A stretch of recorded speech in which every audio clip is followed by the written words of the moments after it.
This is the third video on rotations in the transformational geometry unit.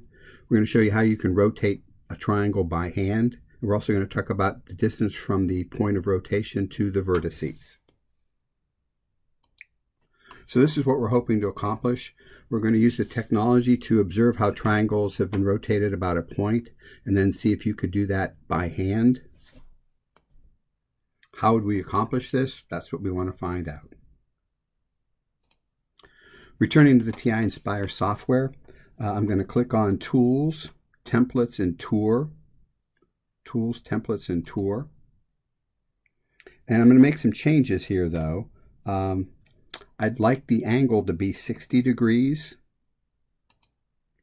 And I'm also going to use the I menu to turn on the historical images.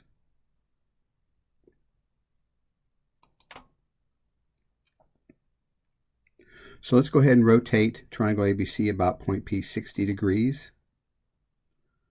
Then another 60, another 60, until we get to 360.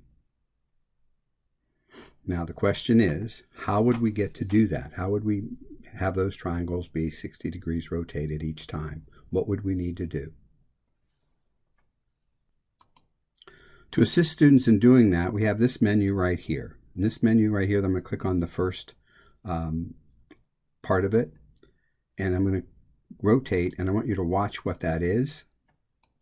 Those are arcs, which are part of circles, which means the vertices are rotating along arcs. Then I'm going to click on that same icon and drop down to the second part of it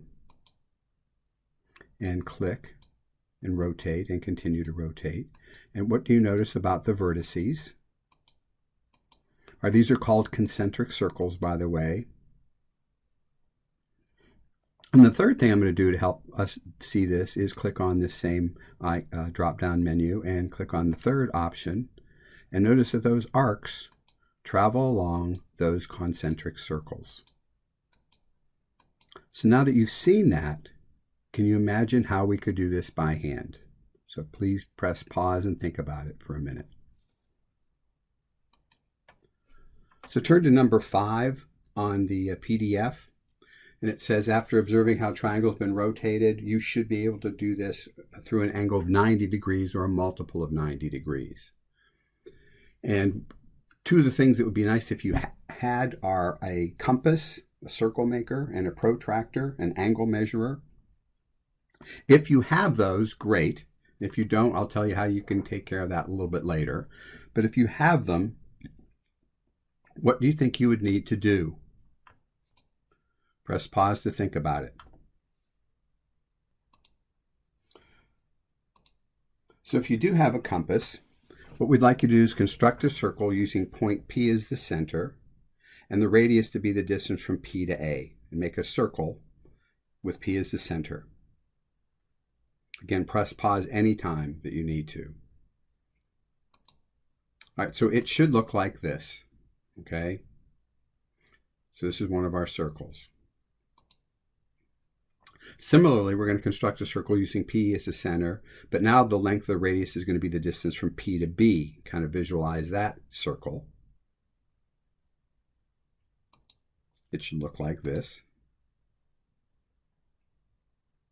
And then hopefully you can figure out we're going to construct a circle with point P as the center, length of radius P to C. So those are those concentric circles that you saw in the technology. Now we're hoping with that information you should be able to figure this out. So if you didn't have a compass, you should be able to finish from this, and that would be problem number 6. So either 5 or 6, depending on whether you had a compass or not.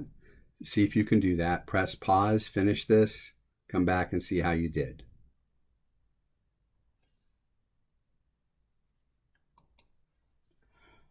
So in case you can't figure this out, okay, what would we suggest you do is we would draw a segment PA. That will be there as a dash segment just to be able to see it. And then from there, we're going to imagine rotating segment PA counterclockwise 90 degrees. So using your straight edge, make a right angle right there. and the other endpoint is going to be on that same green circle. That would be A prime.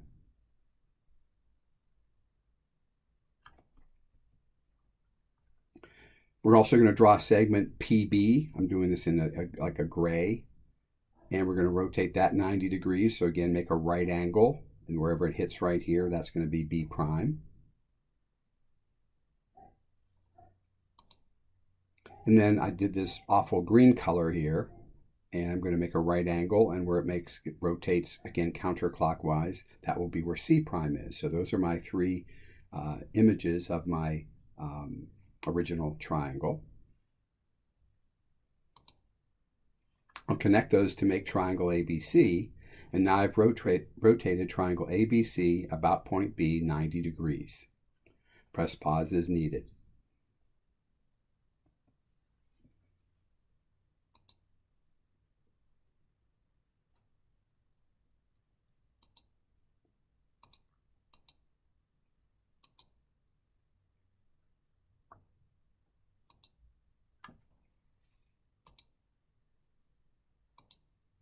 Normally I don't erase the construction lines, but I do it so you can see these images more clearly.